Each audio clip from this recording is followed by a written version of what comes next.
But I want to get to something that is going unreported, underreported. This doesn't feature any actual violence, but it is... This is as hard to watch, hard to see, hard to look at as the El Salvador prison was. It is not necessarily, it's not visceral up front. It is not open violence. But I want to show you the inhumanity on display right now that is happening right fucking now. And I want you to, by the way, think about every single one of the motherfuckers right now who are still laundering this genocide, who are still trying to say, like, well, no, the Hamas, they're hiding in every child's hospital. No, yeah. The reason that they shot children in bed is because the Hamas were under the bed, obviously. This is from Suppress News. Since noon, Israeli forces have carried out a mass arrest campaign in Turkarm, detaining over 1,500 people during raids on homes, shops, factories, and even passersby. Israeli forces are conducting mass arrests, kidnapping hundreds of Palestinians in the streets of Turkarm City, occupied West Bank. Approximately 11,100 Palestinian detainees are currently being held, physically and mentally tortured in occupation prisons and military torture and detention camps. Over 5,500 of the Palestinian detainees are hostages being detained without any court trials or charges, being kept as bargaining chips. Among them, at least 400 children, sick elders, women, doctors, including Dr. Hassam Abu Safia, at least 55 journalists, humanitarian first responders who are being held in what Israel call administrative detention, and illegal combatants, including also handicapped, sick Palestinian elders. So concentration camps, basically. That's what people have been saying. Like, every fucking whinging liberal Zionist fuck was mocking that it's an open-air prison. It's an open-air prison. Every fucking cunt like Brianna Wu was out here making fun of that on October 7th. And then as the months mounted, as we continued seeing these depraved IOF scumfucks stealing people's clothes and making jokes about destroying people's livelihoods and businesses. Like, what was the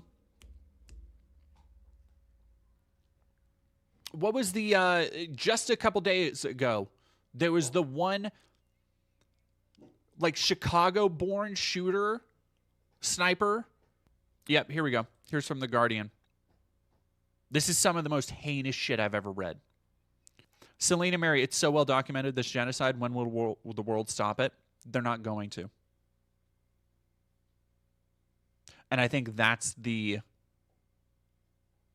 heinous reality we all need to face. It doesn't matter how many celebrities have tried calling attention to it. It doesn't matter how many Hollywood fucking actor guilds will condemn it 2 years after the fact. It doesn't fucking matter. Because the government apparatus is going to continue allowing this to happen. Because, like, they're our best friends. They're, Israel. Like, we support Israel. And it is contingent upon every single person who witnesses this to never fucking budge for any politician who ever says, like, well, we can come up with a solution for this, and we need to recognize Zionist statehood and, like, this, like, appeasement bullshit. Because anytime you might doubt, like, well, maybe, like, we can come up with, and, like, they can take over this. I want you to start watching these fucking videos. The videos that we were talking about of Palestinian children picking up pieces of their fucking parents. And again, think about the difference between the shit that we've seen for years now coming out of Palestine, coming out of Gaza, as Israel has continued to clamp down on every aspect of journalistic coverage, as they have continued to openly assassinate journalists, cut off medical supplies, cut off food and water, as people are living in an open cesspit of disease and death and amputation with no medical facilities available, because guess what? Israel bombed those fucking two because, of course, Hamas. Oh, Hamas. They use everything. Like the schools that we murder children in. Oh, that was Hamas. Oh, the medical facilities that like we are fucking killing babies in. Oh, that was Hamas. It's all just collateral damage. It is wild to me the amount of people who still take what Israel fucking says at face value. When then you see stories like this, a Gaza family torn apart by IDF snipers from Chicago and Munich. 5-month investigation reveals how 4 members of one family were shot and killed in a single day. Daniel Raab shows no hesitation as he watches footage of 19-year-old Salem Dagmash crumpling to the ground beside his brother. Quote, "That was my first elimination," he says. The video, shot by a drone, lasts just a few seconds. The Palestinian teenager appears to be unarmed when he is shot in the head. Rob, a former varsity basketball player from a Chicago suburb who became an Israeli sniper, concedes he knew that. He says he shot Salem simply because he tried to retrieve the body of his beloved older brother Muhammad. Quote, "It's hard for me to understand why he did that, and it also doesn't really interest me," Rob says in a video interview posted on X. Quote, "I mean, what was so important about that corpse?"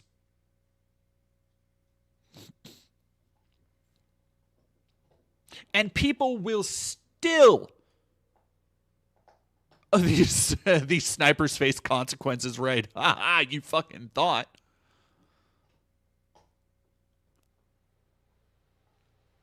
He's been so brainwashed he doesn't see them as human.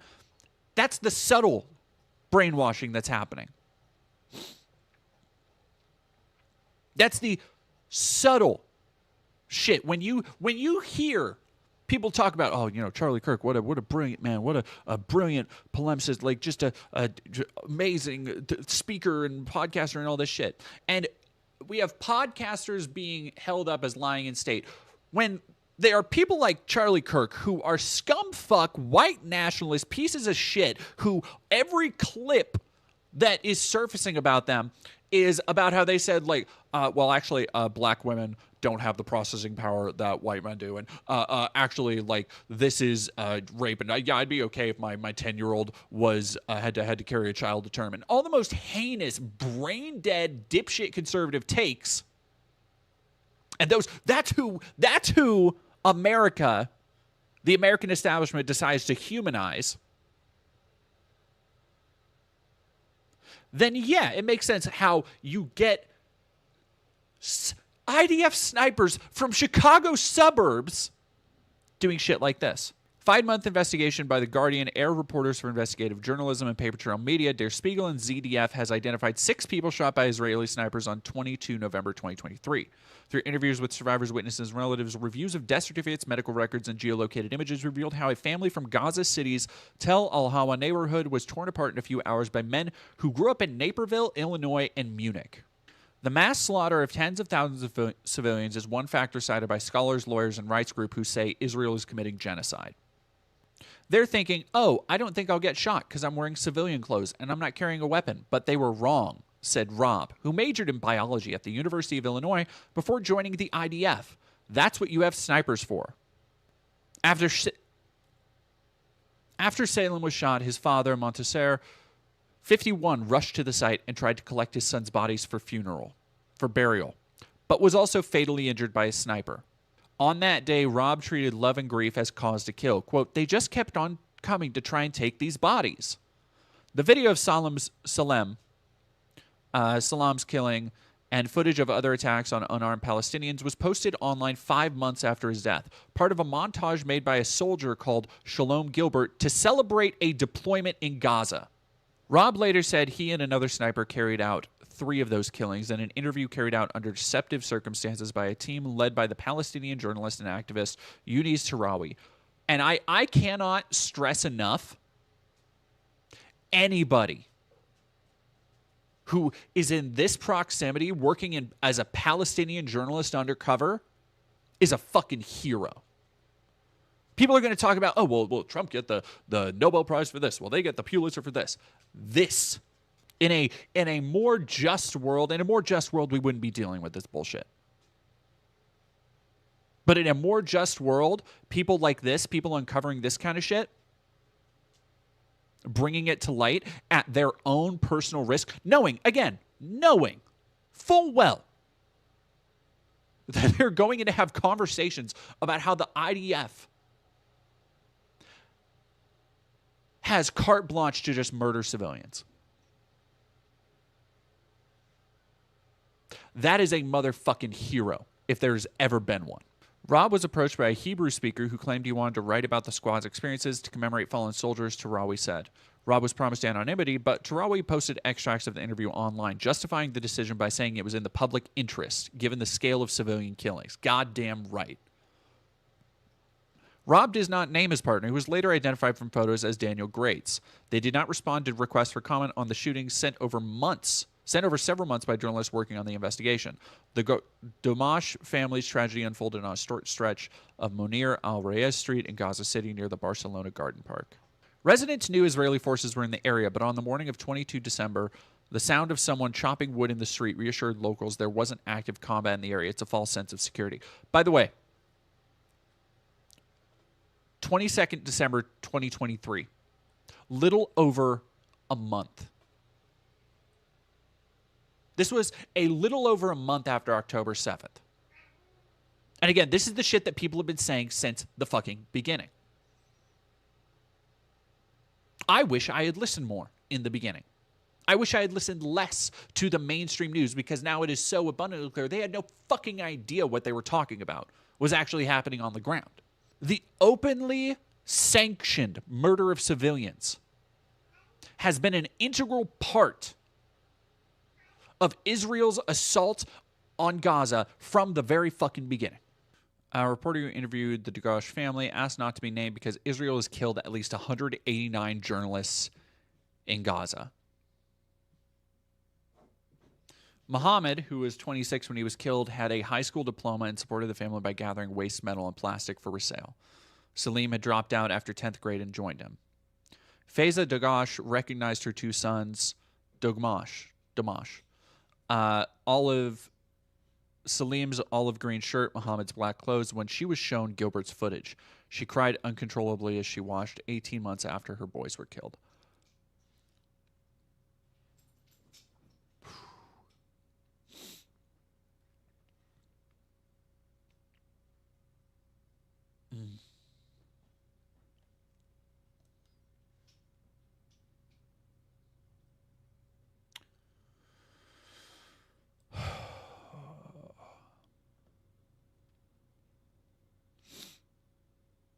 His last moments may have been filmed by Israeli forces. Gilbert's montage includes 2 grainy videos of targeted killings. Yusuf says he recognizes himself walking with his hands in his pockets behind Muhammad, his lifelong friends. Rob describes that video as Grates' second elimination. In their first days in Tal al-Hawa, Grates, who grew up in Munich, can be seen in Gilbert's video, and his identity was confirmed by facial recognition technology. Aspects of the video raise questions about whether it shows the shooting. However, weapons experts who examined it were divided over whether a projectile visible in several frames was a bullet from a sniper rifle. The images show a man hit in the back, while Yusuf says Muhammad was shot from the front. But if what Rob and Muhammad's relatives say is true, Grates appears to have killed Muhammad because he was in the wrong place at the wrong time. Neither man was carrying a weapon. In November 2023, IOF forces decided that section of Munir al-Reyes Street was off limits to civilians without notifying Palestinians. Rob described it as a combat zone where any man of military age was marked for death. By the way, that's not combat. That's cowardice. These motherfuckers, they kill children.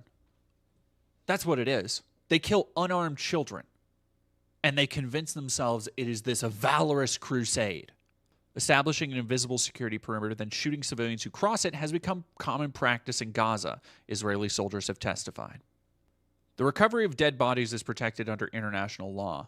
The Israeli military's own regulations also stipulate that people collecting bodies are not legitimate targets. Quote, if you see someone recovering a body, that's a rescue operation. It should be respected, Cashapp said. Someone like that should not be shot. The next victim was Salem and Muhammad's father, Montaser. My boys was all he could say when he saw them lying dead in the street. He tried to approach them and was shot. Then snipers targeted a cousin, Khalil, who raced to help Montaser. I had taken about 8 to 10 steps carrying him when I was shot, and it felt like my arm was blown off, said Khalil, who managed to stagger out of range before losing consciousness. The 2 men were taken to hospital, but Monteser died the next day. Rob says Israeli snipers shot 8 people in 2 days near the Barcelona Garden Park, 6 of them most likely from the Dogmash family. In total, Rob says his team had killed 105 people by the time his deployment in Gaza ended. That's really impressive, he said of the toll. The Israeli military did not respond to specific questions about the killing of the family or rules of engagement, including the shooting of civilians recovering bodies. A spokesperson said its forces operated, quote, in strict accordance with its rules of engagement and international law, taking feasible precautions to mitigate civilian harm.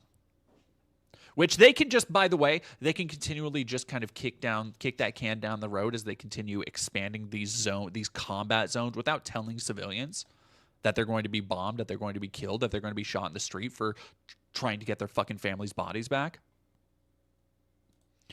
And this shit continues unabated. This is from today. Israel dropping missiles directly on tents filled with displaced civilians in Gaza. Your tax dollars go to those bombs, by the way.